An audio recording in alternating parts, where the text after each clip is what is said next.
Nusantara akan menjadi mercusuar dunia. Jadi Satrio Piningit Ramalan Jayabaya itu hanya konsep untuk menemukan jati diri dalam diri kita. Semakin banyak orang yang menemukan jati dirinya, maka power itu akan menyatu menjadi satu di langit Nusantara. Assalamualaikum warahmatullahi wabarakatuh. Salam rahayu kanggo dulurku kabeh sing ana nang wetan, nang kidul, nang kulon, lan nang lor. Kita semua itu adalah saudara. Meneruskan tentang pembahasan yang kemarin tentang Satrio Piningit. Dalam ramalannya, sang Satrio Piningit itu bersenjata Trisula Weda. Dan kita kupas sedikit tentang apa itu Trisula Weda. Apakah sang satria kemana-mana membawa senjata yang berupa Trisula Weda, atau itu hanya pepatah atau sanepan?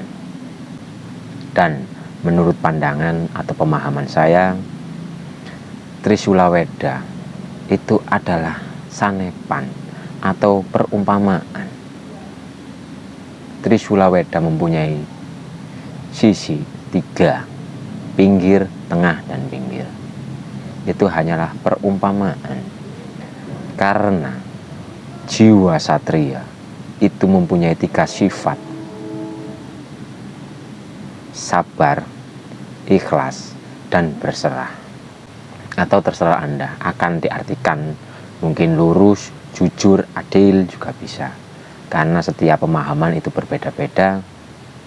Dan menurut pandangan saya adalah sabar, ikhlas, dan berserah diri. Jadi jika seseorang sudah memiliki sifat 3 ini, maka itu akan menjadi pusaka andalan atau pusaka yang sangat wingit.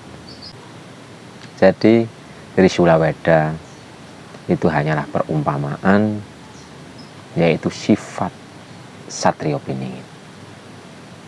Dan sebelum Satrio Piningit muncul, ditandai dengan goro-goro. Dan goro-goro di sini itu adalah peperangan dalam diri.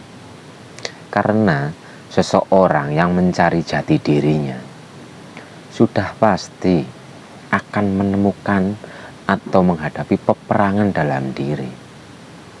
Karena perang yang paling besar itu adalah perang melawan hawa nafsu kita sendiri. Jadi kita akan mengalami peperangan dalam diri yang disebut goro-goro.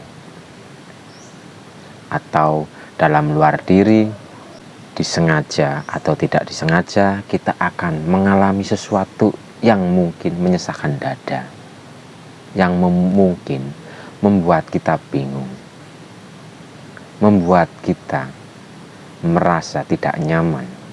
Seperti mungkin kita akan dihadapkan dengan fitnah. Kita tak berbuat apa-apa, tapi ada orang yang memfitnah kita. Mungkin dari laku kita atau tingkah laku kita ada orang yang gagal paham, sehingga menjadi goro-goro atau menjadi rasa yang tidak nyaman untuk diri kita. Itulah yang dimaksud goro-goro.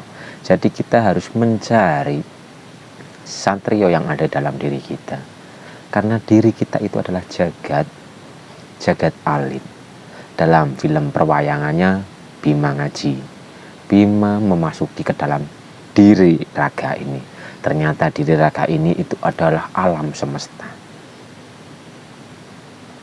Dan dalam film perwayangannya itu ada Krishna, ada Arjuna, dan ada Kusir, kuda 4. Kita harus menggalinya. Kuda 4 itu lambang apa, simbol apa, Arjuna itu apa, dan sang pembimbing itu Krishna itu apa. Jadi sebenarnya Satrio Piningit itu adalah konsep untuk mencari jati diri kita sendiri. Karena jika satrio piningit muncul atau kita sudah menemukan satrio yang ada di dalam dada, jagat ini akan damai, akan tentram. Jika raga ini sudah dipimpin oleh jiwa luhur kita, maka kita tidak akan merasa khawatir dan bersedih hati. Jangan hanya terfokus pada materi. Jangan hanya berangan-angan yang ada di luar diri. Besok kelak jika jagat ini dipimpin oleh Ratu Adil, maka jagat ini akan adil, subur, dan makmur. Semua orang akan berkelimpahan harta. Jadi jangan hanya fokus pada materi, karena kekayaan itu bukan diukur dengan materi, seberapa banyak materi bukan, tapi kekayaan itu diukur dari seberapa besar kita bisa bersyukur. Semakin kita bersyukur, maka kita akan menjadi orang kaya. Karena sejatinya orang kaya itu adalah orang-orang yang selalu bersyukur. Jadi jika raga kita ini sudah dipimpin oleh satrio yang tersembunyi dalam diri, maka yang ada itu hanyalah kebahagiaan, keindahan, dan rasa syukur. Mari kita cari satrio yang ada di dalam diri. Dan perjalanan pencarian jati diri itu pasti akan kesandung kesampar, atau akan menemukan hal-hal yang membuat dada kita sesak, yang membuat kita menderita, mungkin kekurangan. Itu adalah perjalanan wajib atau alur wajib para sang pencari. Jadi satrio piningit itu akan mengalami kesandung kesampar. Satrio piningit akan mungkin menghadapi cacian, makian, hinaan, dan sebagainya. Tapi sang satrio piningit tidak pernah tergoyahkan. Dia akan selalu berjalan dalam kebenaran untuk mencari jati dirinya. Mari kita pahami tentang konsep satrio piningit. Karena negara ini itu adalah satu kesatuan. Diumpamakan seperti pohon, rakyat sampai dengan atasan yang ada di sana itu ibarat pohon. Kita sebagai akar harus menopang batang dan buah yang ada di atas. Jadi dari bawah kita harus ayo bareng-bareng untuk mencari jati diri kita. Karena dari akar sampai atas itu adalah satu kesatuan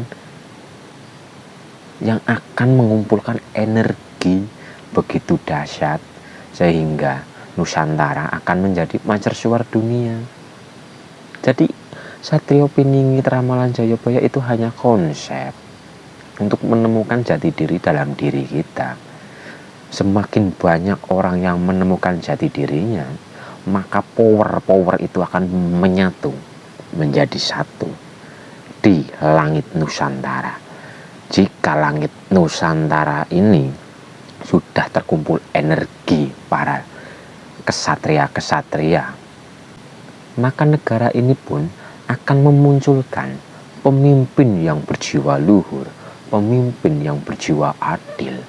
Jadi semua itu berawal dari diri kita. Diri kita yang mencari jati diri kita. Semakin banyak para kesatria yang muncul ke permukaan, maka energinya akan menggumpal, akan terkumpul di langit Nusantara, dan Nusantara ini akan dipimpin oleh pemimpin yang berjiwa luhur, adil, dan bijaksana. Jadi mari kita munculkan jiwa-jiwa luhur atau jati diri kita. Kita munculkan. Kita itu ibarat pohon. Kita sebagai akar yang menopang batang dan buah. Semua itu berawal dari dalam diri. Maka yang ada di luar diri akan mengikuti apa yang ada di dalam diri kita. Dan suatu saat negara ini pun akan dipimpin oleh pemimpin yang berjiwa luhur, yang adil dan bijaksana. Jadi mari kita kenali jati diri kita, kita munculkan jati diri kita. Dengan jati diri kita muncul, maka kita akan merasakan ketenangan, kedamaian, kesejahteraan, dan sebagainya.